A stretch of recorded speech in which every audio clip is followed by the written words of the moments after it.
Petrol diesel की कीमतों में फिर लगी आग। जून में 5वीं बार बढ़े तेल के दाम। पेट्रोल डीजल 25-25 पैसे प्रति लीटर हुआ महंगा।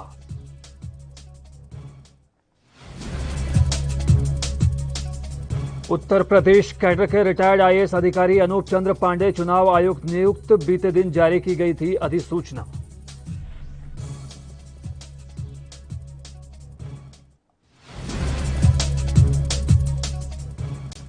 केंद्रीय कृषि मंत्री नरेंद्र सिंह तोमर का बयान। कहा, कृषि बिलों के अलावा अन्य मुद्दों पर सरकार किसानों से बात करने को तैयार। लगातार किसान कर रहे हैं प्रदर्शन।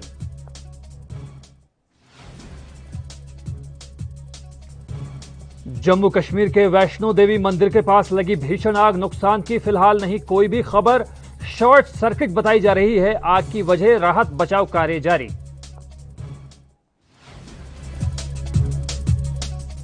और यूपी के कानपुर में भीषण सड़क हादसा। बस लोडर की भिड़ंत, 17 यात्रियों की मौत, कई जख्मी। जांच में जुटी पुलिस। कई लोगों की हालत अस्पताल में है नाजुक।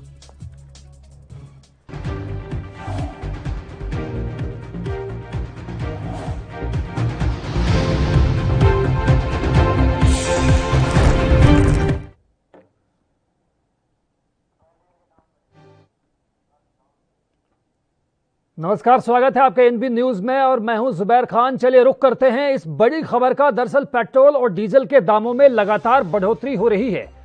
आज फिर पेट्रोल डीजल के कीमतों में आग लगी है। जून में 5वीं बार बढ़े हैं तेल के दाम। तो एनबी की टीवी स्क्रीन पर यह बड़ी खबर आपके सामने मौजूद। डीजल पेट्रोल के दामों में लगातार इजाफा होता हुआ नजर आ रहा है। पेट्रोल और डीजल दोनों में ही 25 पैसे का इजाफा हुआ है। 22 दिनों में 5 रुपए 24 पैसे महंगा हुआ है पेट्रोल। वहीं 22 दिनों में 5 रुपए 69 पैसे महंगा हुआ है डीजल। आज पेट्रोल और डीजल दोनों की कीमतों में 25-25 पैसे का इजाफा प्रति लीटर के बतौर देखा गया है। तो पेट्रोल डीजल की कीमतों में लगातार बढ़ोतरी हो रही है और यही वजह है कि लोगों की नाराजगी पेट्रोल डीजल के बढ़ते दामों को देखते हुए नजर भी आ रही है। बात चाहे राजधानी दिल्ली की हो, मुंबई की हो, कोलकाता की हो, चेन्नई की हो या फिर गांव देहात की, हर जगह लोग पेट्रोल डीजल की बढ़ते दामों की वजह से खासे परेशान हैं और लगातार सरकार से यही गुहार लगा रहे हैं कि जितना जल्द हो सके पेट्रोल और डीजल के दामों पर अंकुश लगाया जाए। तो आप देख सकते हैं कि पेट्रोल और डीजल की कीमतों में लगातार इजाफा हुआ है। आज पेट्रोल और डीजल दोनों की दामों में 25-25 पैसे प्रति लीटर के हिसाब से इजाफा देखने में आया है।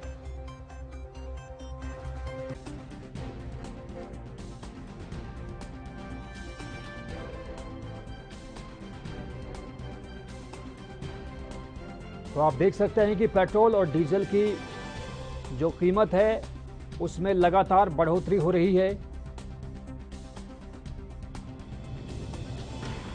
और इस वक्त हमारे साथ हमारे सहयोगी राजीव तिवारी मौजूद हैं। राजीव जी, सबसे पहले मैं यही जानना चाहूंगा कि लगातार पेट्रोल और डीजल की कीमतों में इजाफा हो रहा है। बात चाहे दिल्ली की हो, मुंबई की हो या फिर गांव देहात की, हर जगह पेट्रोल और डीजल के दामों में तेजी के साथ बढ़ोतरी हो रही है। आप दिल्ली में मौजूद हैं, लोगों की क्या नाराजगी है, लोगों का क्या रुख है डीजल पेट्रोल के बढ़ते दामों के मद्देनजर?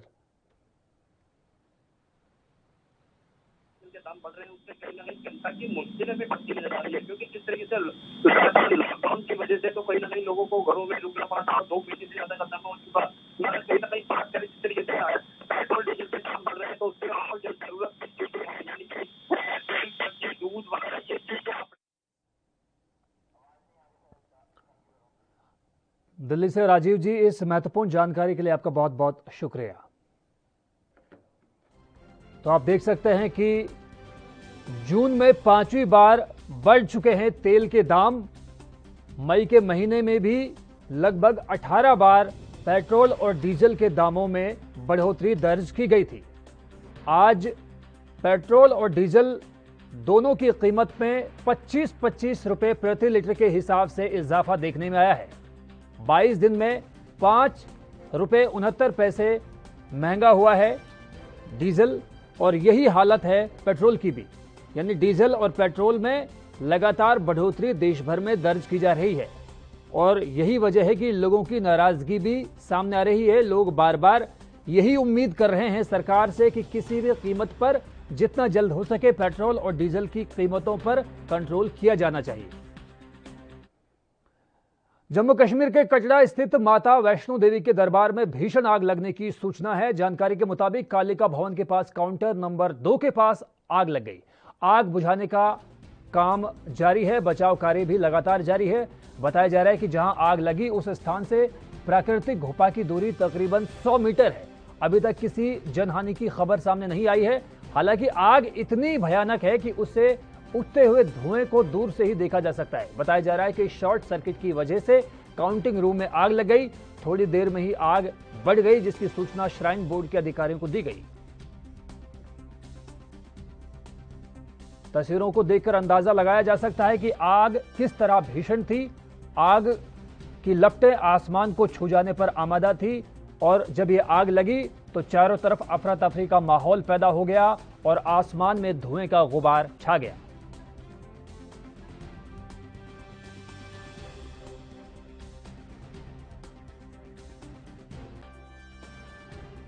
तो आप देख सकते हैं कि जम्मू कश्मीर से ये तस्वीरें सामने आई हैं, जम्मू कश्मीर के कटरा से, जहां पर वैष्णो देवी मंदिर में भीषण आग लगने के बाद अफरा तफरी का माहौल पैदा हो गया। हालांकि राहत और बचाव का काम लगातार जारी है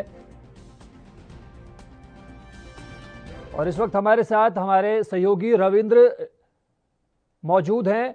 रविंद्र जी, सबसे पहले मैं यही जानना चाहूंगा कि जिस तरह से जम्मू कश्मीर के कटरा में ये आग लगी है, अभी तक हालांकि किसी के हताहत होने की खबर नहीं है, ये गनीमत है, लेकिन आगे जिस तरह से दमकल कर्मियों ने अब आग पर काबू लगभग पा लिया है, क्या कुछ नया अपडेट है? जी देखिए, यात्रा जो है सुचारू रूप से चल रही है। हालांकि कल शाम 4 बजे के करीब जो है ये आग की घटना हुई थी। ये कैश काउंटर है, काउंटिंग रूम है, जहां पर कैश इकट्ठी की जाती थी और उसी भवन में आग लगी है, जिसमें एसएचओ समेत 2 पुलिसकर्मी जो थे मामूली रूप से झुलसे थे, उनको इलाज के लिए भेज दिया था। अब उनकी हालत जो है वो ठीक है, लेकिन कहा जाए ये जो सारा आग का मामला हुआ है, ये सिर्फ इसकी वजह यही बताई जा रही है कि यहाँ पर शॉर्ट सर्किट जो था वो हुआ था, जिसमें जो आग उसके बाद लगी है और उसमें रखा करीब 5.5 लाख का कैश, कुछ फर्नीचर और करीब 7 एसी जो हैं वो जलकर खाक हो गए थे। समय रहते आग पर काबू पा लिया गया था। करीब आधे घंटे की कड़ी मुशक्कत के बाद सीआरपीएफ और श्राइन बोर्ड के कर्मचारियों ने मिलकर आग पर काबू पाया है और फिलहाल यात्रा जो है वो सुचारू रूप से चल रही है। गनीमत ये रही कि इन दिनों कोरोना के चलते यात्रा काफी कम है और यही वजह है कि वहां पर किसी के हताहत होने की कोई खबर नहीं है। यात्रा फिलहाल जो है अभी तक कहा जाए, यात्रा जो है जो सीईओ हैं श्राइन बोर्ड के, उन्होंने भी कहा है कि यात्रा पर इसका कोई असर नहीं है और यात्रा सुचारू रूप से चल रही है। जी तो रविंद्र जी, आगे क्या कुछ अपडेट है इस तरह से कि जिस तरह से लगातार कोरोना काल के मद्देनजर अभी यात्रा पर पाबंदी है, पहले के मुकाबले श्रद्धालुओं में भारी कमी देखी जा रही है, तो आने वाले कल के लिए क्या कुछ संदेश दिया जा रहा है दमकल कर्मियों की तरफ से, खासतौर पर क्योंकि जिस तरह से आग लगी है उसे देखते हुए अंदाजा लगाया जा सकता है कि अभी कुछ वक्त तो पूरी इमारत को सुचारू रूप से चालू करने में लगेगा? जी देखिए, जैसा मैंने आपको पहले बताया कि ये कैश काउंटर है और जो प्राकृतिक गुफा है माता वैष्णो देवी की, उससे करीब 100 मीटर की दूरी पर है। तो ऐसे में यात्रा पर कोई असर नहीं है। ये माता वैष्णो देवी के जो श्रद्धालु हैं वो जाकर दर्शन कर सकते हैं, उनको किसी प्रकार की रोक टोक नहीं है और यात्रा को सुचारू रूप से चलाया जा रहा है। जी रविंद्र श्रीवास्तव जी, आपका बहुत बहुत शुक्रिया।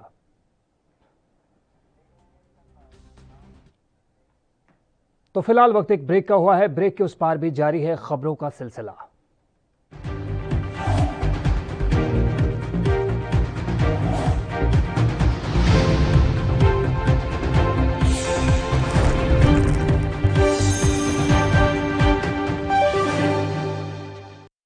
कोरोना वायरस ਨੂੰ ਅਸੀਂ ਤਾਂ ਹੀ ਹਰਾ ਸਕਦੇ ਹਾਂ ਜੇਕਰ ਅਸੀਂ ਆਪਣੇ ਵੱਧ ਤੋਂ ਵੱਧ ਟੈਸਟ ਕਰਵਾਵਾਂਗੇ ਤੇ ਵੈਕਸੀਨੇਸ਼ਨ ਲਗਵਾਵਾਂਗੇ।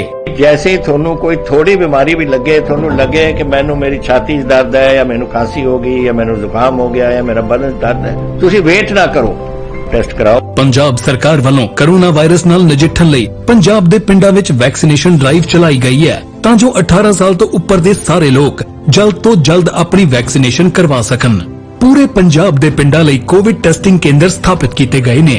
ਜੇਕਰ ਤੁਹਾਨੂੰ ਬੁਖਾਰ ਜ਼ੁਕਾਮ ਜਿਹੇ ਲੱਛਣ ਮਹਿਸੂਸ ਹੁੰਦੇ ਹਨ ਤਾਂ ਤੁਰੰਤ ਆਪਣਾ ਕਰੋਨਾ ਵਾਇਰਸ ਦਾ ਟੈਸਟ ਕਰਵਾਓ।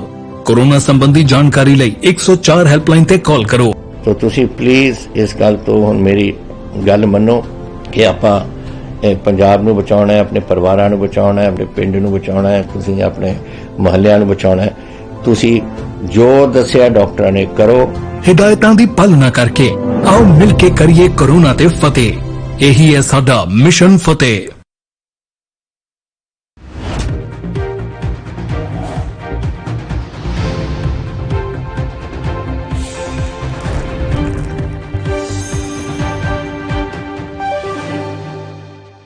तो ब्रेक के बाद स्वागत है आपका। यूपी के कानपुर में भीषण सड़क हादसा हुआ है। इस हादसे में करीब 17 लोगों की मौत हो गई है। बताया जा रहा है कि संचेड़ी में बस और लोडर के बीच सीधी टक्कर हो गई, जिसके बाद बस पलट गई।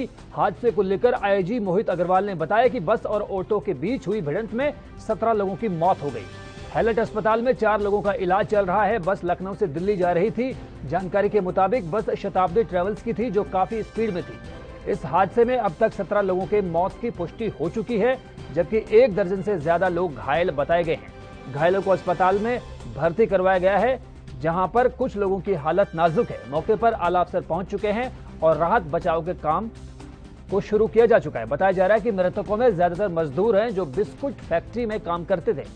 ये लोडर में सवार थे। इस दुर्घटना पर सीएम योगी आदित्यनाथ ने गहरा दुख जताया है। उन्होंने मृतकों के परिजनों को 2-2 लाख रुपए की मदद की घोषणा की है। इधर पीएम नरेंद्र मोदी की ओर से भी सहायता राशि दी जाएगी। पीएम एनआरएफ से मृतकों के परिजनों को 2-2 लाख और घायलों को 50,000 रुपए का मुआवजा दिया जाएगा।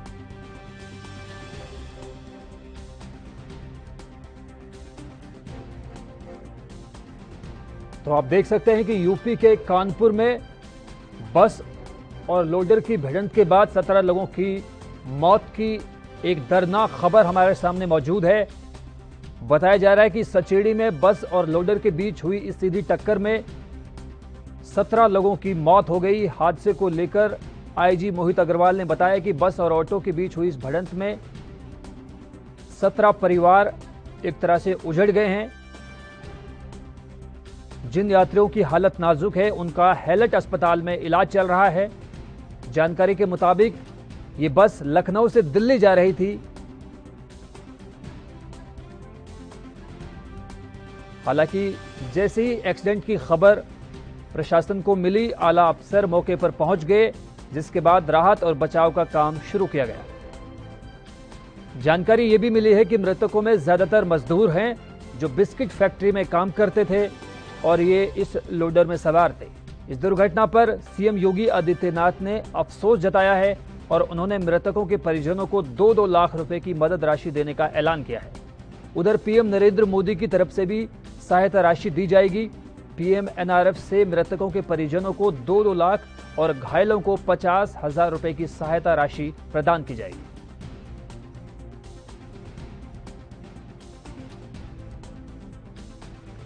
तो आप देख सकते हैं कि यूपी के कानपुर में इस भीषण सड़क हादसे के बाद 17 लोगों की मौत हो गई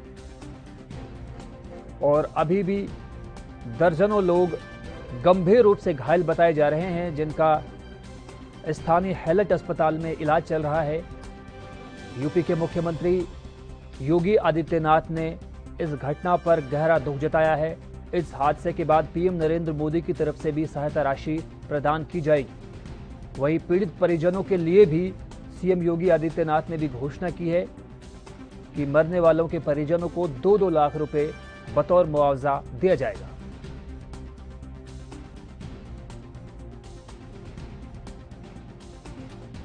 तो आप देख सकते हैं कि यूपी के कानपुर में इस भीषण सड़क हादसे के बाद एक तरह से आसपास के इलाकों में सन्नाटा पसर गया। और इस वक्त हमारे साथ ज्यादा जानकारी देने के लिए हमारी सहयोगी अदिति विश्वकर्मा जुड़ चुकी है। अदिति जी, मैं सबसे पहले यही जानना चाहूंगा आपसे कि इस गंभीर और भीषण सड़क हादसे में अब तक 17 लोगों की मौत हो गई है। कई लोगों की जो है इलाज चल रहा है अलग अलग अस्पतालों में। तो उनके बारे में कुछ बताइए कि उनकी हालत कैसी है, कितने लोग गंभीर रूप से घायल हैं? जी देखिए, इसमें 17 लोगों की मौत के होने की पुष्टि हो गई है और 1 दर्जन से ज़्यादा लोग घायल बताए जा रहे हैं। तो जैसा कि ये जो भिड़ंत हुई है वो एक बस और लोडर के बीच में हुई है। बस ये शताब्दी थी जो कि काफ़ी स्पीड से चल रही थी और लोडर में काफ़ी संख्या में मजदूर जो है मौजूद थे और लोडर में ज़्यादातर जो मरने वाले की संख्या है वो मजदूरों की है। तो देखा जाए तो मजदूरों की संख्या जो है, मौत का आंकड़ा काफ़ी ज़्यादा है और जो शताब्दी ट्रेवल्स में ट्रैवल कर रहे थे तो वो काफ़ी ज़्यादा घायल है। तो जैसे ही इस खबर के बारे में पता चला तो पीएम मोदी ने राहत के कार्य के रूप में जो है 2-2 लाख रुपए का मृतक के परिजनों को देने का ऐलान किया है। जी आदित्य विश्वकर्मा जी, इस जानकारी के लिए आपका बेहद शुक्रिया। विदेश मंत्री एस जयशंकर द्विपक्षीय संबंधों को और आगे बढ़ाने के तरीके तलाशने के लिए आज 3 दिवसीय यात्रा पर कुवैत जा रहे हैं, जहां वो पीएम नरेंद्र मोदी द्वारा कुवैती अमीर शेख नवाफ अल अहमद अल सबा के लिए लिखा पत्र भी ले जाएंगे। विदेश मंत्री के तौर पर जयशंकर की ये पहली कुवैत यात्रा होगी। विदेश मंत्रालय ने कहा है कि विदेश मंत्री डॉक्टर एस जयशंकर कुवैत के विदेश मंत्री और कैबिनेट मामलों के राज्य मंत्री शेख अहमद नासिर अल मोहम्मद अल सबा के निमंत्रण पर 9 से 11 जून को कुवैत का दौरा करेंगे। विदेश मंत्रालय ने कहा कि यात्रा के दौरान वो उच्च स्तरीय बैठकें करेंगे और कुवैत में भारतीय समुदाय को भी संबोधित किया जाएगा।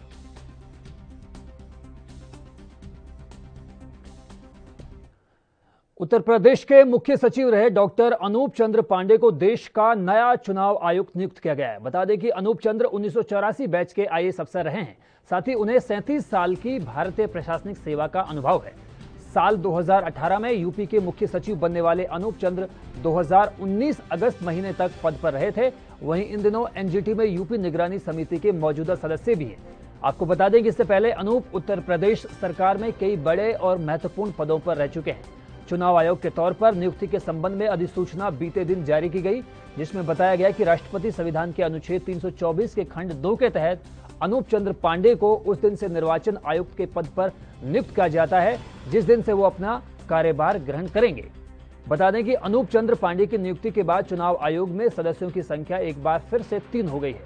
सुनील अरोड़ा का कार्यकाल समाप्त होने के बाद साल 2021 में चुनाव आयुक्त सुशील चंद्रा को जिम्मेदारी सौंपी गई। वहीं रिटायर्ड आईएएस राजीव कुमार एक अन्य चुनाव आयुक्त हैं। अनूप चंद्र पांडे 37 साल तक उत्तर प्रदेश में अलग अलग पदों पर रहे हैं। साल 2019 अगस्त को वो यूपी के मुख्य सचिव पद से रिटायर हुए। वहीं अनूप कई मंडलों के कमिश्नर भी रह चुके हैं, तो कई जिलों के डीएम भी वो रह चुके हैं।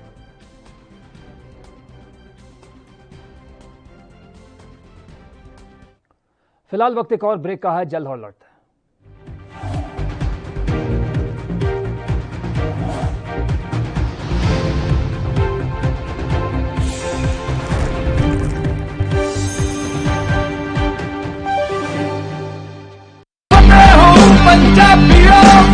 वैक्सीन जरूर कराउणी है। तुसीं थोड़ी एंटीबॉडीज ਵਧਾਉਣੇ ਨੇ।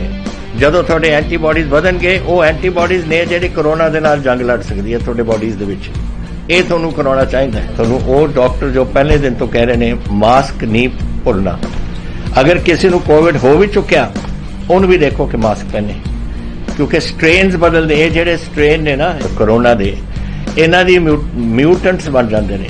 ਇਸ ਕਰਕੇ ਤੁਸੀਂ ਉਹ ਜੋ ਬੇਸਿਕ ਚੀਜ਼ਾਂ ਨੇ, मास्क पहनना, हाथ धोने, सोशल डिस्टेंसिंग रखनी, ये जरूरी है। ਤੁਹਾਨੂੰ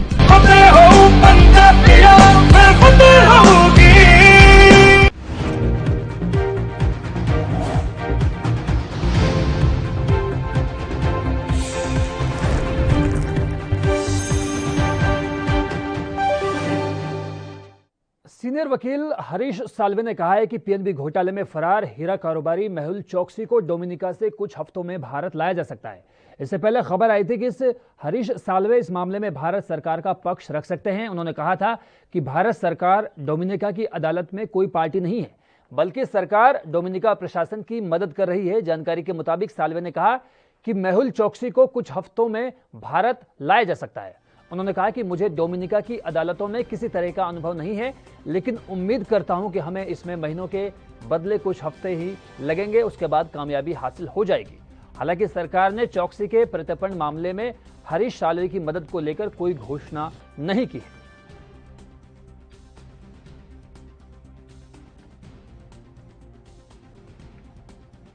केंद्रीय कृषि मंत्री नरेंद्र सिंह तोमर ने कहा है कि सरकार आंदोलनकारी किसानों के साथ कृषि विधेयकों के अलावा अन्य विकल्पों पर भी बात करने को तैयार है। किसान पिछले साल नवंबर से 3 नए कृषि कानूनों के खिलाफ दिल्ली की सीमाओं पर आंदोलन कर रहे हैं। तोमर ने पत्रकारों से बातचीत में कहा कि केंद्र सरकार ने हमेशा किसानों के कल्याण के हित में बात की और सरकार किसानों से बातचीत करने को तैयार है। उन्होंने कहा कि अगर किसान संघ कृषि विधेयकों के अलावा अन्य विकल्पों पर चर्चा के लिए तैयार हैं तो सरकार उनसे बातचीत के लिए तैयार है। लोकसभा में मध्य प्रदेश की मुरैना सीट का प्रतिनिधित्व करने वाले नरेंद्र तोमर ग्वालियर चंबल क्षेत्र के दौरे पर हैं। बढ़ती महंगाई के बारे में पूछे जाने पर मंत्री नरेंद्र सिंह तोमर ने कहा कि सरकार दाल और खाद्यान्न तेलों की कीमतों पर नजर बनाए हुए है। साथ ही कहा कि सरकार की तरफ से स्टॉक जारी करने के बाद मसूर की कीमतों में कमी आई है, लेकिन सरसों के तेल की कीमतों में बढ़ोतरी हुई है क्योंकि सरकार ने फैसला किया है कि शुद्धता सुनिश्चित करने के लिए इसमें कोई अन्य खाद्यान्न तेल नहीं मिलाया जाएगा। तोमर ने दावा किया कि इस फैसले से किसानों को लाभ पहुंचेगा।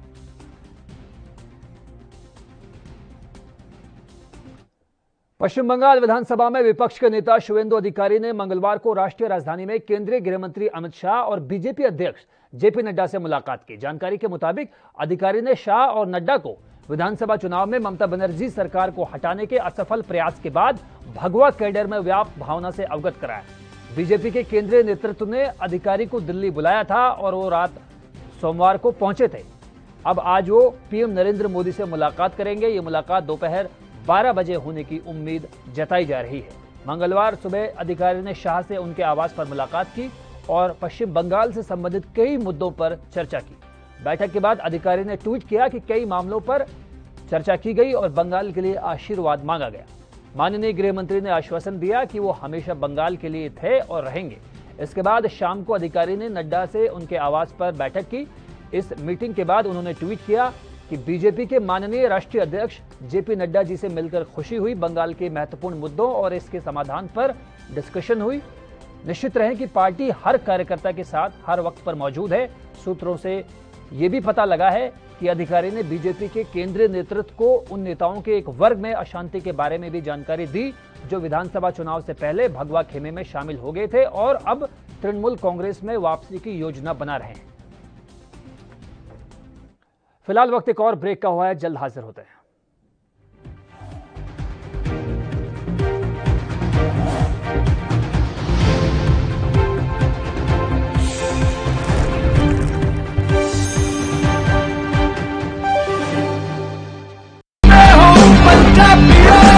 रूरल कोरोना वॉलंटियर्स कह के एक 7 ਬੰਦਿਆਂ ਦਾ ਗਰੁੱਪ ਹਰ ਪਿੰਡ ਦੇ ਵਿੱਚ ਬਣਾਇਆ ਜਾਏ। ਉਹ 7 ਮੈਂਬਰ ਦਾ ਗਰੁੱਪ ਆਪਣੇ ਪਿੰਡਾਂ ਦੇ ਵਿੱਚ ਘੁੰਮੇ ਔਰ ਇਹਦੇ ਵਿੱਚ ਉਹਨਾਂ ਨੂੰ ਐਮਫਸਾਈਜ਼ ਕਰਨਾ ਚਾਹੀਦਾ ਹੈ ਟੈਸਟ ਕਰੋ।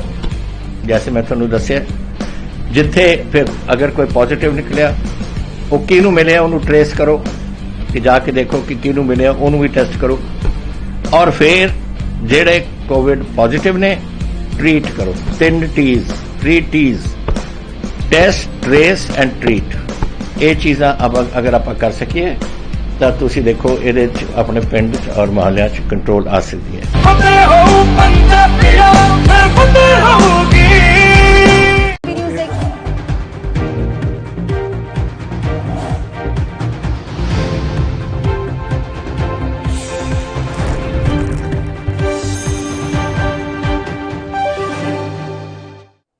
तो ब्रेक के बाद स्वागत है आपका। पीएम नरेंद्र मोदी ने सोमवार को देश के नाम अपने संबोधन में वैक्सीन नीति में बड़े बदलाव का ऐलान किया था। पीएम मोदी ने घोषणा की थी कि अब राज्यों के हिस्से की वैक्सीन भी केंद्र सरकार ही खरीदेगी।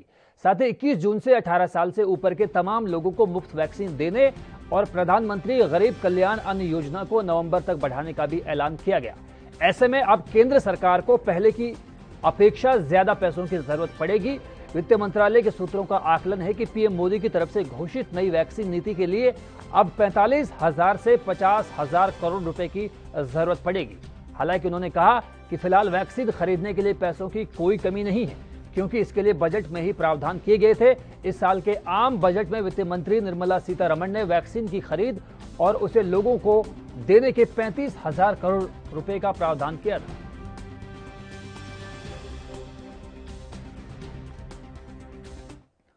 हर गुजरते दिन के साथ देश में कोरोना की दूसरी लहर बेहद कमजोर पड़ती हुई दिखाई दे रही है। कोरोना मामलों पर नजर रखने वाली वेबसाइट वर्ल्डोमीटर के आंकड़े इसकी तस्दीक करते हैं, जिसके मुताबिक भारत में लगातार कोरोना के मरीजों की तादाद में कमी आ रही है। ये लगातार दूसरा दिन है जब देश में कोरोना के नए केस 1 लाख से कम आए हैं। हालांकि मौत की संख्या 2000 से ऊपर बनी हुई है। इससे पहले मंगलवार को देश में कोविड के 86,498 नए केस दर्ज किए गए, जबकि 2123 लोगों ने इस बीमारी से अपनी जान गंवा दी थी। एक्टिव केसों की बात करें तो फिलहाल उनकी संख्या 12,38,421 है। मंगलवार को इनकी संख्या 13,03,702 थी।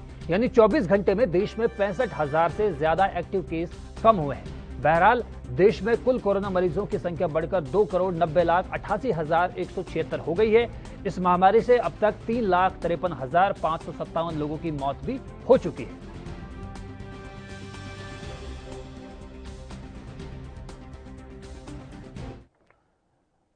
भारत में लंबे समय से किसान संगठन केंद्र सरकार के 3 विवादास्पद कृषि कानूनों का विरोध कर रहे हैं। वहीं इस दौरान कई विदेशी हस्तियों समेत भारत की कई बड़ी हस्तियों ने भी किसान आंदोलन का सपोर्ट किया। इसमें पंजाबी गायक JGB का नाम भी शामिल है। वहीं अब भारत में उनके ट्विटर अकाउंट पर रोक लगा दी गई है। JGB ने बीते साल दिसंबर में सिंगू बॉर्डर पहुंचकर किसानों का समर्थन किया था। भारत में हो रहे किसान आंदोलन का समर्थन के चलते पंजाबी गायक JGB और कलाकार एलफ्रेश द लॉयन समेत 2 अन्य लोगों के ट्विटर अकाउंट पर कार्रवाई की गई है। इसके लिए ट्विटर ने साफ किया है कि नई IT नियमों के पालन में देरी होने के कारण ही आलोचना के चलते ऐसा किया गया है। भारत में पंजाबी गायक JGB के ट्विटर अकाउंट को सर्च करने पर लोगों को संदेश के माध्यम से बताया जा रहा है कि कानूनी रिक्वेस्ट के कारण इस अकाउंट पर भारत में पाबंदी लगाई गई है। JGB के अलावा ऑस्ट्रेलियाई सिंगर सुखदीप सिंह भोगल ने भी किसान आंदोलन का समर्थन किया था, जिसे लेकर उनके भी अकाउंट को भारत में बैन किया गया है। सुखदीप सिंह भोगल एलफ्रेश द लॉयन के नाम से भी जाने जाते हैं।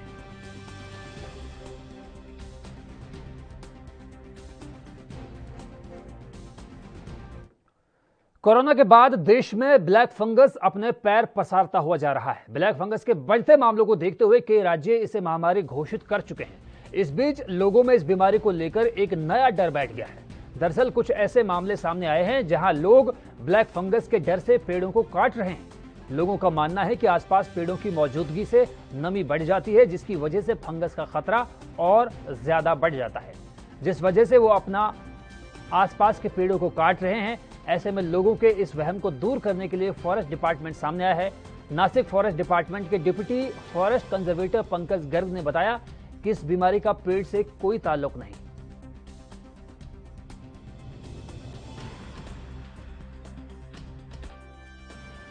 ऐसा सुनने में आया है कि लोग ब्लैक फंगस के डर से पेड़ों को काट रहे हैं। पहली चीज तो मैं ये क्लियर करना चाहता हूँ, ब्लैक फंगस एक फंगल डिजीज है जो जिसके केसेस बड़े हैं कोरोना के केसेस के साथ साथ, लेकिन इसका पेड़ से कोई संबंध नहीं है। फंगल जो है वो इन्वायरमेंट में है और इसको बढ़ने का कारण है इम्यूनिटी कम होना। जैसे कि हम देख रहे हैं लोग कंटिन्यूस स्टीम ले रहे हैं, एक ही मास्क को बार बार यूज ले रहे हैं, वो सबसे बड़ा कारण है। या फिर स्टेरॉइड्स ले रहे हैं, वो ज्यादा बड़ा कारण है ब्लैक फंगस डिजीज होने का। पेड़ जो है, एक आदमी जो है एक साल में 750 kg ऑक्सीजन देता है, उसमें से। तो फिलहाल इस बुलेटिन में बस इतना ही। मुझे दीजिए इजाजत। नमस्कार।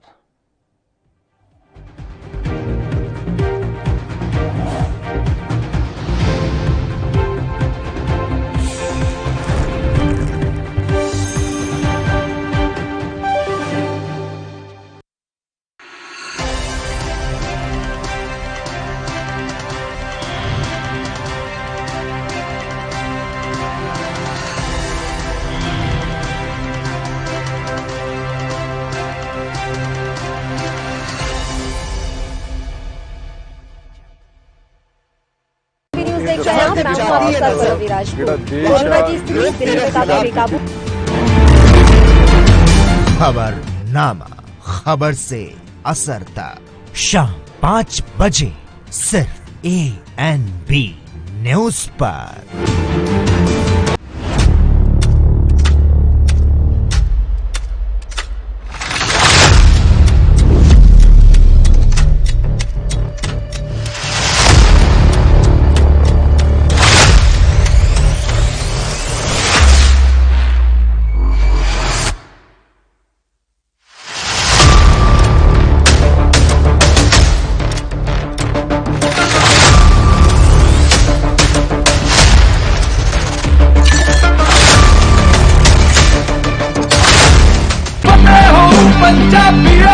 ਫਤਿਹ ਕਿਟ ਦਿੱਤੇ ਨੇ ਕਿ ਤੁਹਾਨੂੰ ਕਿਤੇ ਜਾਣ ਦੀ ਲੋੜ ਨਹੀਂ। ਅਗਰ ਤੁਸੀਂ ਪੋਜ਼ਿਟਿਵ ਹੋ, ਸਟੇਜ 1 ਦੇ ਵਿੱਚ ਹੋ, ਲੈਵਲ 1 ਦੇ ਵਿੱਚ ਹੋ, ਆਪਣੇ ਘਰ 'ਚ ਜਾਓ, ਫਤਿਹ ਕਿਟ ਤੁਹਾਨੂੰ ਮਿਲ ਜੂਗਾ।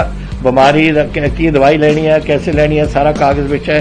ਕੋਈ ਬੰਦਾ ਆਊਗਾ ਜਿਹੜਾ ਤੁਹਾਨੂੰ ਦੇਊਗਾ ਔਰ ਉਹ ਸਮਝਾਊਗਾ ਵੀ ਤੁਹਾਨੂੰ, ਉਹ ਤੁਸੀਂ ਲਓ।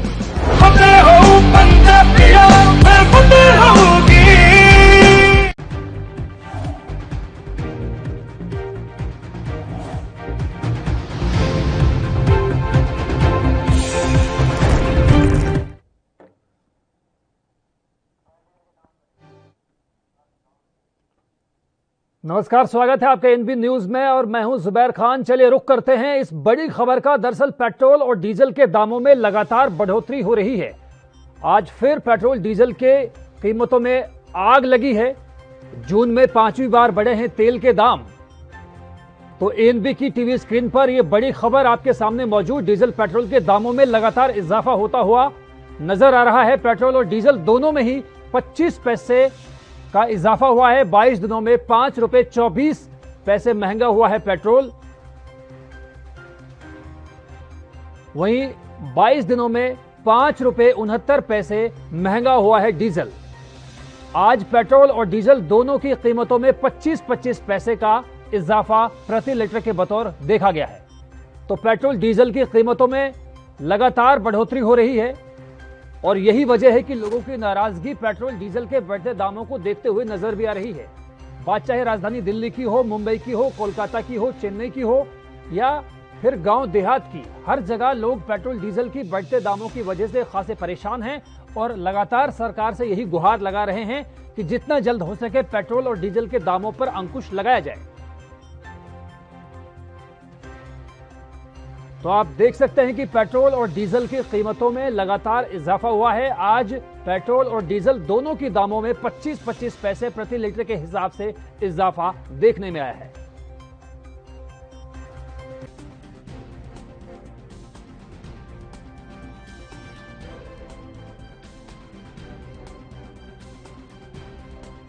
तो आप देख सकते हैं कि पेट्रोल और डीजल की जो कीमत है उसमें लगातार बढ़ोतरी हो रही है।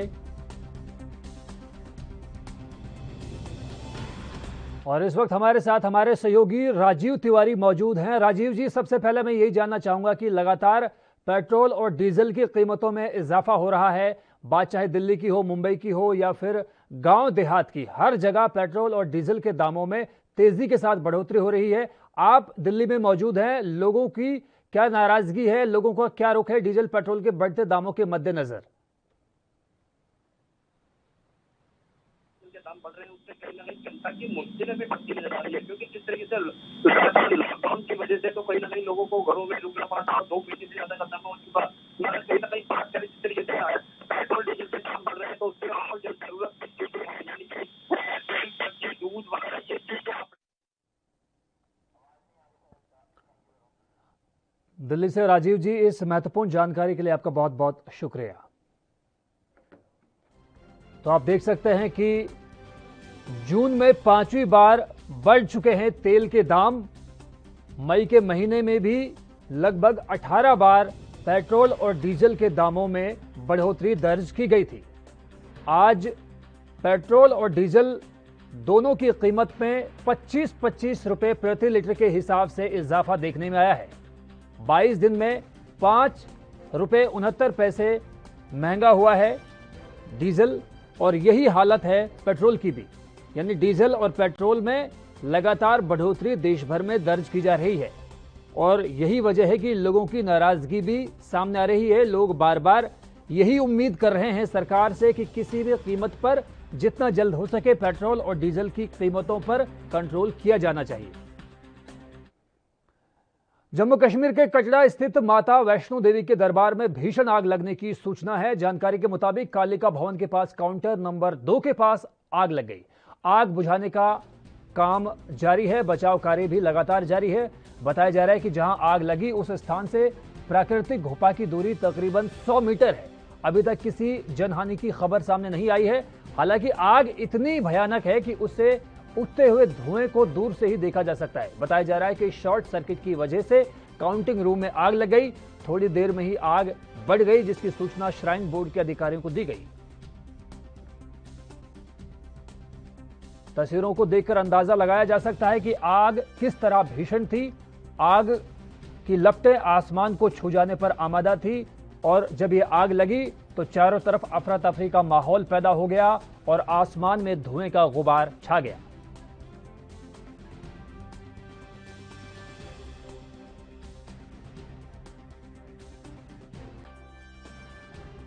तो आप देख सकते हैं कि जम्मू कश्मीर से ये तस्वीरें सामने आई हैं, जम्मू कश्मीर के कटरा से, जहां पर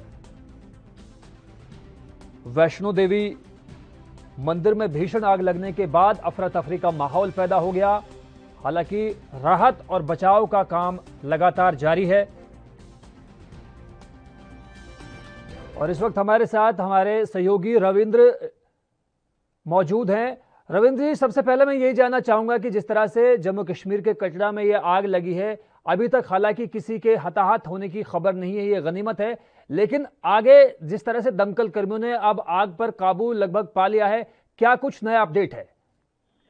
जी देखिए, यात्रा जो है सुचारू रूप से चल रही है। हालांकि कल शाम 4 बजे के करीब जो है ये आग की घटना हुई थी। ये कैश काउंटर है, काउंटिंग रूम है, जहां पर कैश इकट्ठी की जाती थी और उसी भवन में आग लगी है, जिसमें एसएचओ समेत 2 पुलिसकर्मी जो थे मामूली रूप से झुलसे थे, उनको इलाज के लिए भेज दिया था। अब उनकी हालत जो है वो ठीक है, लेकिन कहा जाए ये जो सारा आग का मामला हुआ है, ये सिर्फ इसकी वजह यही बताई जा रही है कि यहाँ पर शॉर्ट सर्किट जो था वो हुआ था, जिसमें जो आग उसके बाद लगी है और उसमें रखा करीब 5.5 लाख का कैश, कुछ फर्नीचर और करीब 7 एसी जो हैं वो जलकर खाक हो गए थे। समय रहते आग पर काबू पा लिया गया था। करीब आधे घंटे की कड़ी मुशक्कत के बाद सीआरपीएफ और श्राइन बोर्ड के कर्मचारियों ने मिलकर आग पर काबू पाया है और अब फिलहाल यात्रा जो है वो सुचारू रूप से चल रही है। गनीमत ये रही कि इन दिनों कोरोना के चलते यात्रा काफी कम है और यही वजह है कि वहां पर किसी के हताहत होने की कोई खबर नहीं है।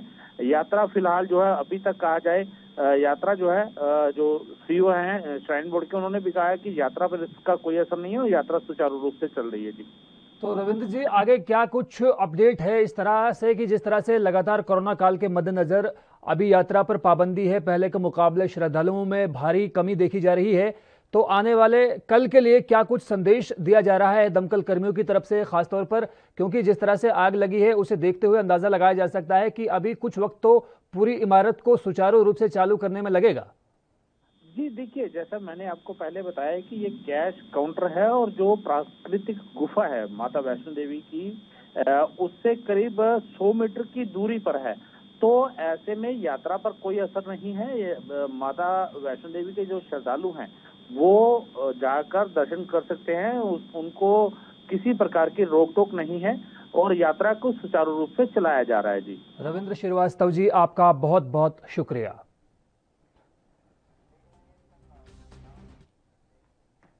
तो फिलहाल वक्त एक ब्रेक का हुआ है, ब्रेक के उस पार भी जारी है खबरों का सिलसिला।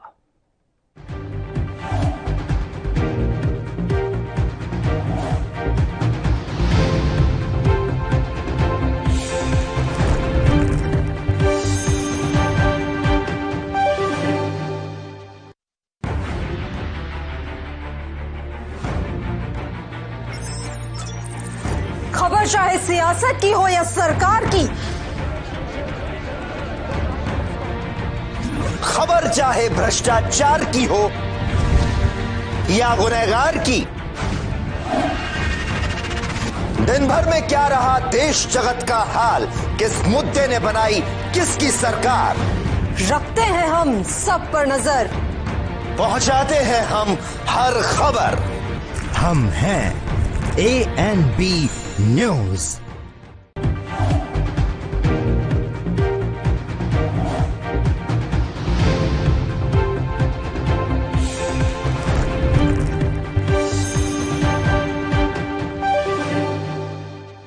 तो ब्रेक के बाद स्वागत है आपका। यूपी के कानपुर में भीषण सड़क हादसा हुआ है। इस हादसे में करीब 17 लोगों की मौत हो गई है। बताया जा रहा है कि संचेड़ी में बस और लोडर के बीच सीधी टक्कर हो गई, जिसके बाद बस पलट गई। हादसे को लेकर आईजी मोहित अग्रवाल ने बताया कि बस और ऑटो के बीच हुई भिड़ंत में 17 लोगों की मौत हो गई। हैलट अस्पताल में 4 लोगों का इलाज चल रहा है। बस लखनऊ से दिल्ली जा रही थी। जानकारी के मुताबिक बस शताब्दी ट्रेवल्स की थी, जो काफी स्पीड में थी। इस हादसे में अब तक 17 लोगों के मौत की पुष्टि हो चुकी है, जबकि 1 दर्जन से ज्यादा लोग घायल बताए गए हैं। घायलों को अस्पताल में भर्ती करवाया गया है, जहां पर कुछ लोगों की हालत नाजुक है। मौके पर आला अफसर पहुंच चुके हैं और राहत बचाव के काम को शुरू किया जा चुका है। बताया जा रहा है कि मृतकों में ज्यादातर मजदूर हैं जो बिस्कुट फैक्ट्री में काम करते थे। ये लोडर में सवार थे। इस दुर्घटना पर सीएम योगी आदित्यनाथ ने गहरा दुख जताया है। उन्होंने मृतकों के परिजनों को 2-2 लाख रुपए की मदद की घोषणा की है। इधर पीएम नरेंद्र मोदी की ओर से भी सहायता राशि दी जाएगी। पीएम एनआरएफ से मृतकों के परिजनों को 2-2 लाख और घायलों को 50,000 रुपए का मुआवजा दिया जाएगा।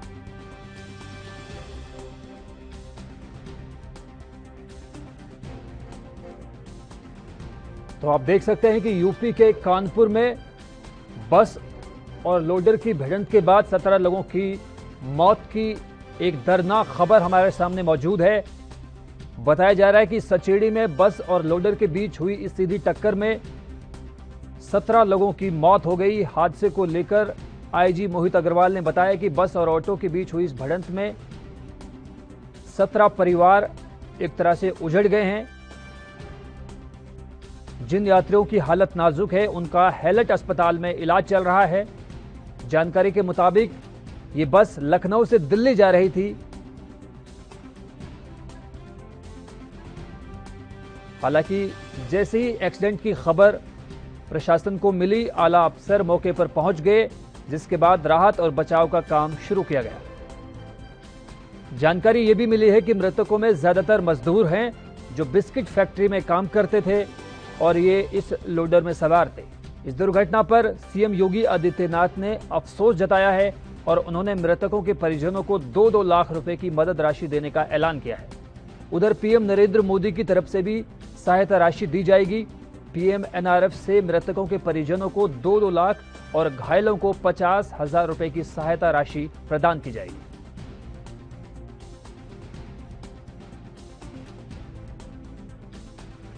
तो आप देख सकते हैं कि यूपी के कानपुर में इस भीषण सड़क हादसे के बाद 17 लोगों की मौत हो गई और अभी भी दर्जनों लोग गंभीर रूप से घायल बताए जा रहे हैं, जिनका स्थानीय हैलट अस्पताल में इलाज चल रहा है। यूपी के मुख्यमंत्री योगी आदित्यनाथ ने इस घटना पर गहरा दुख जताया है। इस हादसे के बाद पीएम नरेंद्र मोदी की तरफ से भी सहायता राशि प्रदान की जाएगी। वहीं पीड़ित परिजनों के लिए भी सीएम योगी आदित्यनाथ ने भी घोषणा की है कि मरने वालों के परिजनों को 2-2 लाख रुपए बतौर मुआवजा दिया जाएगा।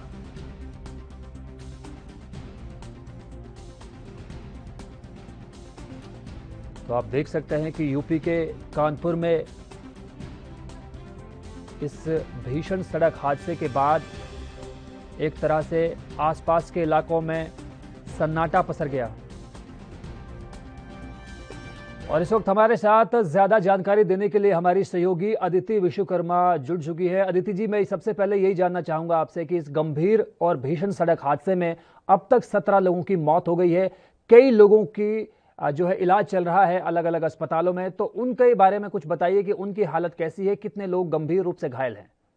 जी देखिए, इसमें 17 लोगों के मौत के होने की पुष्टि हो गई है और 1 दर्जन से ज्यादा लोग घायल बताए जा रहे हैं।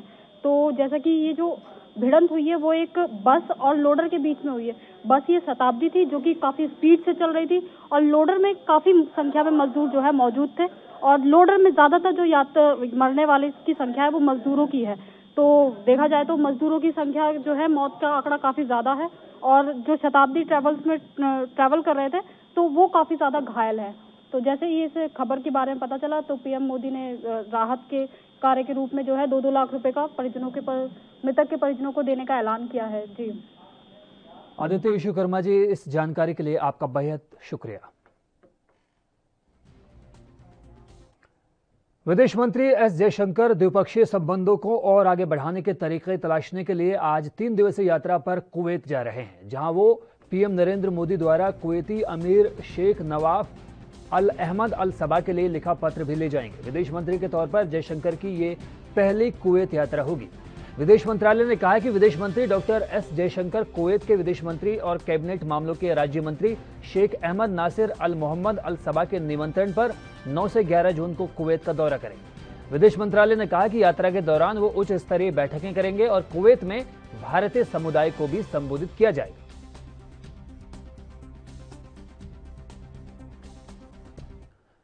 उत्तर प्रदेश के मुख्य सचिव रहे डॉक्टर अनूप चंद्र पांडे को देश का नया चुनाव आयुक्त नियुक्त किया गया है। बता दें कि अनूप चंद्र 1984 बैच के आईएएस अफसर रहे हैं। साथ ही उन्हें 37 साल की भारतीय प्रशासनिक सेवा का अनुभव है। साल 2018 में यूपी के मुख्य सचिव बनने वाले अनूप चंद्र 2019 अगस्त महीने तक पद पर रहे थे। वहीं इन दिनों एनजीटी में यूपी निगरानी समिति के मौजूदा सदस्य भी हैं। आपको बता दें कि इससे पहले अनूप उत्तर प्रदेश सरकार में कई बड़े और महत्वपूर्ण पदों पर रह चुके हैं। चुनाव आयोग के तौर पर नियुक्ति के संबंध में अधिसूचना बीते दिन जारी की गई, जिसमें बताया गया कि राष्ट्रपति संविधान के अनुच्छेद 324 के खंड 2 के तहत अनूप चंद्र पांडे को उस दिन से निर्वाचन आयुक्त के पद पर नियुक्त किया जाता है जिस दिन से वो अपना कार्यभार ग्रहण करेंगे। बता दें कि अनूप चंद्र पांडे की नियुक्ति के बाद चुनाव आयोग में सदस्यों की संख्या एक बार फिर से 3 हो गई है। सुनील अरोड़ा का कार्यकाल समाप्त होने के बाद साल 2021 में चुनाव आयुक्त सुशील चंद्रा को जिम्मेदारी सौंपी गई। वहीं रिटायर्ड आईएएस राजीव कुमार एक अन्य चुनाव आयुक्त हैं। अनूप चंद्र पांडे 37 साल तक उत्तर प्रदेश में अलग अलग पदों पर रहे हैं। साल 2019 अगस्त को वो यूपी के मुख्य सचिव पद से रिटायर हुए। वहीं अनूप कई मंडलों के कमिश्नर भी रह चुके हैं, तो कई जिलों के डीएम भी वो रह चुके हैं।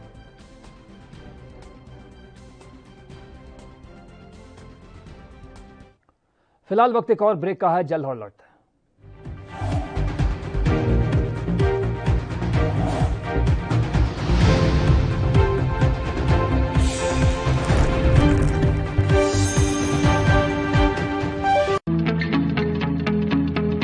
पूरा देश इस वेले कोरोना ਦੇ ਨਾਲ ਜੰਗ ਲੜ ਰਿਹਾ ਹੈ ਤੇ ਪੰਜਾਬ ਵੀ ਇਸ ਜੰਗ ਦੇ ਵਿੱਚ ਸ਼ਾਮਿਲ ਹੈ। ਇਸ ਲੜਾਈ ਦੇ ਵਿੱਚ ਜਿੱਥੇ ਕੈਪਟਨ ਅਮਰਿੰਦਰ ਸਿੰਘ ਦੀ ਅਗਵਾਈ ਵਾਲੀ ਪੰਜਾਬ ਸਰਕਾਰ ਆਮ ਜਨਤਾ ਦੇ ਨਾਲ ਮੋਢਾ ਜੋੜ ਕੇ ਖੜੀ ਹੈ ਤੇ ਉੱਥੇ ਹੀ ਆਮ ਜਨਤਾ ਵੀ ਪੰਜਾਬ ਸਰਕਾਰ ਨੂੰ ਆਪਣਾ ਪੂਰਾ ਯੋਗਦਾਨ ਦੇ ਰਹੀ ਹੈ ਤੇ ਇਸ ਦਾ ਨਤੀਜਾ ਇਹ ਹੈ ਕਿ ਅੱਜ ਪੰਜਾਬ ਸਿਹਤ ਸੇਵਾਵਾਂ ਵਿੱਚ ਹੋਰਨਾਂ ਰਾਜਾਂ ਨਾਲੋਂ ਕਿਤੇ ਜ਼ਿਆਦਾ ਅੱਗੇ ਹੈ। ਇਸ ਦਾ ਇੱਕ ਸਭ ਤੋਂ ਵੱਡਾ ਉਦਾਹਰਣ ਫਤਿਹ ਕਿੱਟ ਹੈ ਜੋ ਕਿ ਸਿਹਤ ਵਿਭਾਗ ਵੱਲੋਂ ਸਮੇਂ ਸਿਰ ਲੋਕਾਂ ਤੱਕ ਪਹੁੰਚਾਈ ਜਾ ਰਹੀ ਹੈ।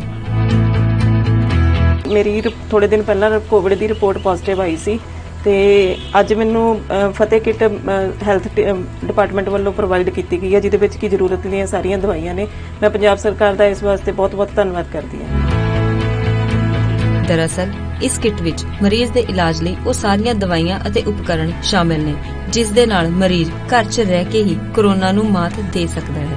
ਇਸ ਫਤਿਹ ਕਿੱਟ ਵਿੱਚ 18 ਚੀਜ਼ਾਂ ਸ਼ਾਮਿਲ ਨੇ, ਜਿਸ ਵਿੱਚ digital thermometer, steamer, finger tip pulse oximeter, vitamin C, Limcee, zinc ਦੀਆਂ ਗੋਲੀਆਂ, vitamin D3 capsule, Ayush Kwath, Dolo ਅਤੇ ਹੋਰ ਦਵਾਈਆਂ ਸ਼ਾਮਿਲ ਨੇ। ਕੋਈ ਪੀੜਤ ਵੀ ਜਦੋਂ ਫੋਨ ਕਰਦਾ ਹੈ ਤਾਂ ਸਿਹਤ ਮਹਿਕਮੇ ਦੇ ਕਰਮਚਾਰੀ ਉਸ ਨੂੰ ਘਰ ਜਾ ਕੇ ਫਤਿਹ ਕਿੱਟ ਮੁਹੱਈਆ ਕਰਵਾਉਂਦੇ ਨੇ। ਉਹਨਾਂ ਦੇ ਜਿਹੜੇ ਮਰੀਜ਼ ਪੋਜ਼ਿਟਿਵ ਆਉਂਦੇ ਨੇ ਉਹਨਾਂ ਨੂੰ ਇੱਥੋਂ ਫਲੂ ਕਾਰਨਰ ਤੋਂ ਕਿੱਟ ਇਸ਼ੂ ਹੁੰਦੀ ਹੈ। ਲਿਸਟ ਦੇ ਮੁਤਾਬਿਕ ਸਾਡੇ ਹੈਲਥ ਵਰਕਰ ਨੇ ਉਹ ਘਰ ਜਾ ਕੇ ਕਿੱਟ ਪ੍ਰੋਵਾਈਡ ਕਰਦੇ ਆ ਬੈਨੀਫਿਸ਼ਰੀ ਨੂੰ। ਇਸ ਕਿੱਟ ਵਿੱਚ ਕੋਰੋਨਾ ਦੇ ਲਈ ਜਿਹੜੇ ਮਰੀਜ਼ ਨੂੰ ਸਮਾਨ ਦਵਾਈਆਂ ਦੀ ਜ਼ਰੂਰਤ ਹੈ ਉਹ ਸਾਰੀ ਦਿੱਤੀ ਗਈ ਹੈ। ਦਰਅਸਲ ਹੋਮ ਕੁਆਰੰਟਾਈਨ ਮਰੀਜ਼ਾਂ ਲਈ ਫਤਿਹ ਕਿੱਟ ਵਰਦਾਨ ਸਾਬਤ ਹੋ ਰਹੀ ਹੈ ਤੇ ਇਨ੍ਹਾਂ ਕਿੱਟਾਂ ਦਾ ਹੀ ਨਤੀਜਾ ਹੈ ਕਿ ਅੱਜ ਪੰਜਾਬ ਕੋਰੋਨਾ ਦੇ ਖਿਲਾਫ ਜੰਗ ਵਿੱਚ ਕਿਤੇ ਹੀ ਅੱਗੇ ਨਿਕਲ ਚੁੱਕਾ ਹੈ। ਲਾਜ਼ਮੀ ਤੌਰ ਤੇ ਪੰਜਾਬ ਫਤਿਹ ਕਿੱਟ ਨਾਲ ਵੀ ਇੱਕ ਦਿਨ ਜ਼ਰੂਰ ਕੋਰੋਨਾ ਤੇ ਫਤਿਹ ਪਾਏਗਾ।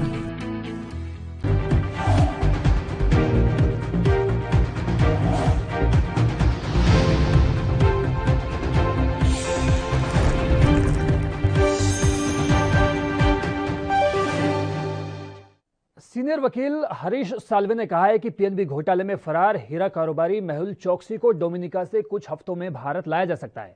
इससे पहले खबर आई थी कि हरीश साल्वे इस मामले में भारत सरकार का पक्ष रख सकते हैं। उन्होंने कहा था कि भारत सरकार डोमिनिका की अदालत में कोई पार्टी नहीं है, बल्कि सरकार डोमिनिका प्रशासन की मदद कर रही है। जानकारी के मुताबिक साल्वे ने कहा कि मेहुल चोकसी को कुछ हफ्तों में भारत लाया जा सकता है। उन्होंने कहा कि मुझे डोमिनिका की अदालतों में किसी तरह का अनुभव नहीं है, लेकिन उम्मीद करता हूं कि हमें इसमें महीनों के बदले कुछ हफ्ते ही लगेंगे, उसके बाद कामयाबी हासिल हो जाएगी। हालांकि सरकार ने चौकसी के प्रत्यर्पण मामले में हरीश साल्वे की मदद को लेकर कोई घोषणा नहीं की है।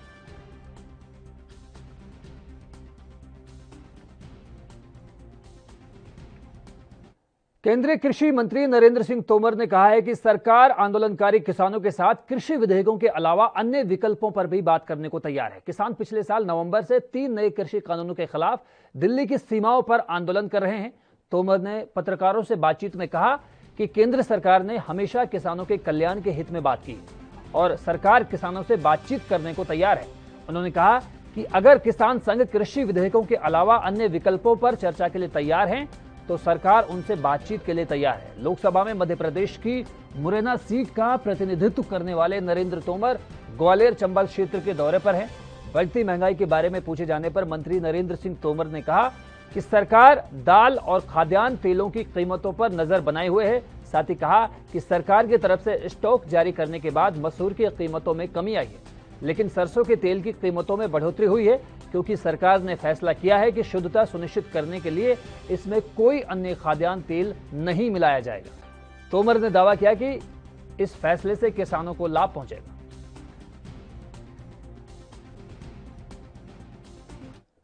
पश्चिम बंगाल विधानसभा में विपक्ष के नेता शुवेंदु अधिकारी ने मंगलवार को राष्ट्रीय राजधानी में केंद्रीय गृह मंत्री अमित शाह और बीजेपी अध्यक्ष जेपी नड्डा से मुलाकात की। जानकारी के मुताबिक अधिकारी ने शाह और नड्डा को विधानसभा चुनाव में ममता बनर्जी सरकार को हटाने के असफल प्रयास के बाद भगवा कैडर में व्याप्त भावना से अवगत कराया। बीजेपी के केंद्रीय नेतृत्व ने अधिकारी को दिल्ली बुलाया था और वो रात सोमवार को पहुंचे थे। अब आज वो पीएम नरेंद्र मोदी से मुलाकात करेंगे। ये मुलाकात दोपहर 12 बजे होने की उम्मीद जताई जा रही है। मंगलवार सुबह अधिकारी ने शाह से उनके आवास पर मुलाकात की और पश्चिम बंगाल से संबंधित कई मुद्दों पर चर्चा की। बैठक के बाद अधिकारी ने ट्वीट किया कि कई मामलों पर चर्चा की गई और बंगाल के लिए आशीर्वाद मांगा गया। माननीय गृह मंत्री ने आश्वासन दिया कि वो हमेशा बंगाल के लिए थे और रहेंगे। इसके बाद शाम को अधिकारी ने नड्डा से उनके आवास पर बैठक की। इस मीटिंग के बाद उन्होंने ट्वीट किया कि बीजेपी के माननीय राष्ट्रीय अध्यक्ष जेपी नड्डा जी से मिलकर खुशी हुई। बंगाल के महत्वपूर्ण मुद्दों और इसके समाधान पर डिस्कशन हुई। निश्चित रहे कि पार्टी हर कार्यकर्ता के साथ हर वक्त पर मौजूद है। सूत्रों से ये भी पता लगा है कि अधिकारी ने बीजेपी के केंद्रीय नेतृत्व को उन नेताओं के एक वर्ग में अशांति के बारे में भी जानकारी दी जो विधानसभा चुनाव से पहले भगवा खेमे में शामिल हो गए थे और अब तृणमूल कांग्रेस में वापसी की योजना बना रहे हैं। फिलहाल वक्त एक और ब्रेक का हुआ है, जल्द हाजिर होते हैं।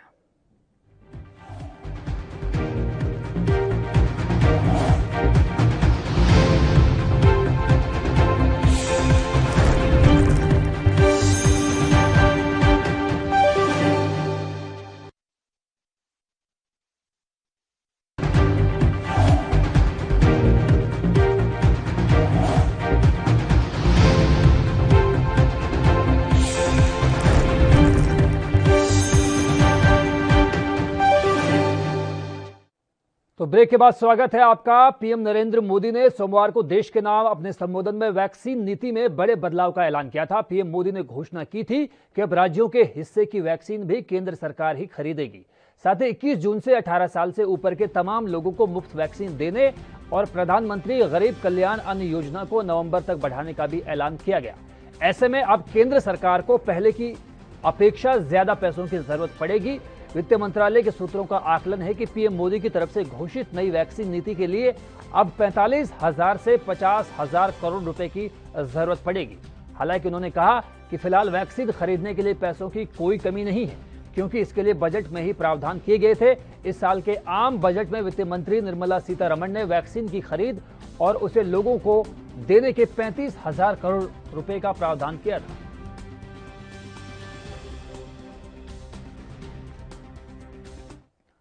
हर गुजरते दिन के साथ देश में कोरोना की दूसरी लहर बेहद कमजोर पड़ती हुई दिखाई दे रही है। कोरोना मामलों पर नजर रखने वाली वेबसाइट वर्ल्डोमीटर के आंकड़े इसकी तस्दीक करते हैं, जिसके मुताबिक भारत में लगातार कोरोना के मरीजों की तादाद में कमी आ रही है।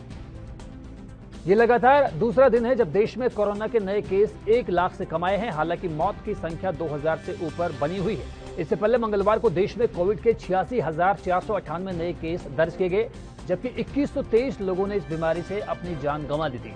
एक्टिव केसों की बात करें तो फिलहाल उनकी संख्या 12,38,421 है। मंगलवार को इनकी संख्या 13,03,702 थी, यानी 24 घंटे में देश में 65,000 से ज्यादा एक्टिव केस कम हुए हैं।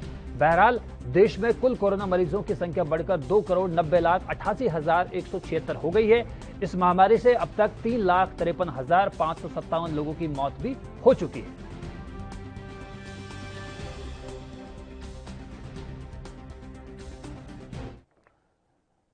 भारत में लंबे समय से किसान संगठन केंद्र सरकार के 3 विवादास्पद कृषि कानूनों का विरोध कर रहे हैं। वहीं इस दौरान कई विदेशी हस्तियों समेत भारत की कई बड़ी हस्तियों ने भी किसान आंदोलन का सपोर्ट किया। इसमें पंजाबी गायक जेजीबी का नाम भी शामिल है।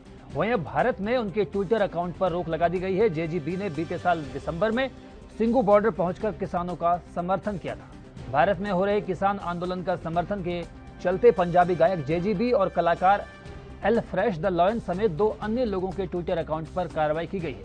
इसके लिए ट्विटर ने साफ किया है कि नई आईटी नियमों के पालन में देरी होने के कारण ही आलोचना के चलते ऐसा किया गया है। भारत में पंजाबी गायक जेजीबी के ट्विटर अकाउंट को सर्च करने पर लोगों को संदेश के माध्यम से बताया जा रहा है कि कानूनी रिक्वेस्ट के कारण इस अकाउंट पर भारत में पाबंदी लगाई गई है। जेजीबी के अलावा ऑस्ट्रेलियाई सिंगर सुखदीप सिंह भोगल ने भी किसान आंदोलन का समर्थन किया था, जिसे लेकर उनके भी अकाउंट को भारत में बैन किया गया है।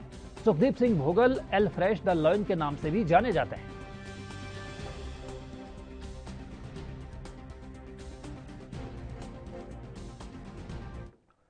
कोरोना के बाद देश में ब्लैक फंगस अपने पैर पसारता हुआ जा रहा है। ब्लैक फंगस के बढ़ते मामलों को देखते हुए कई राज्य इसे महामारी घोषित कर चुके हैं। इस बीच लोगों में इस बीमारी को लेकर एक नया डर बैठ गया।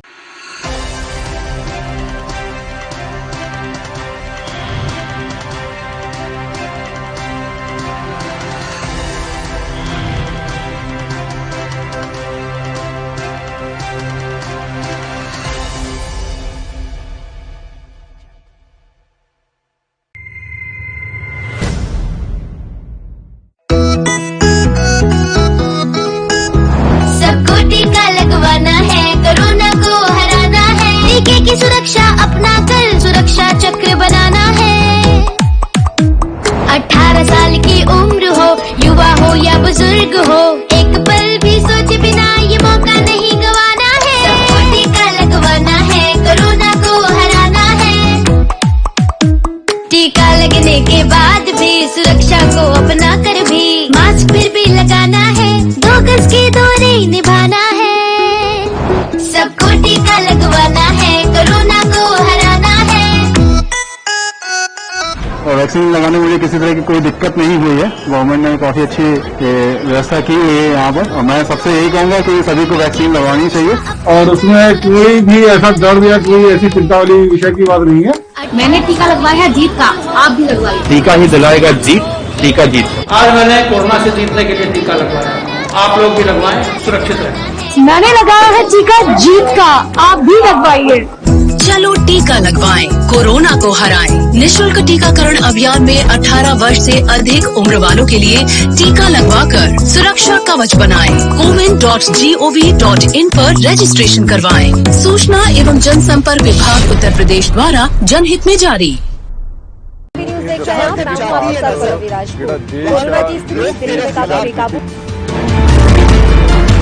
खबरनामा, खबर से असर तक, शाम 5 बजे सिर्फ ANB न्यूज पर।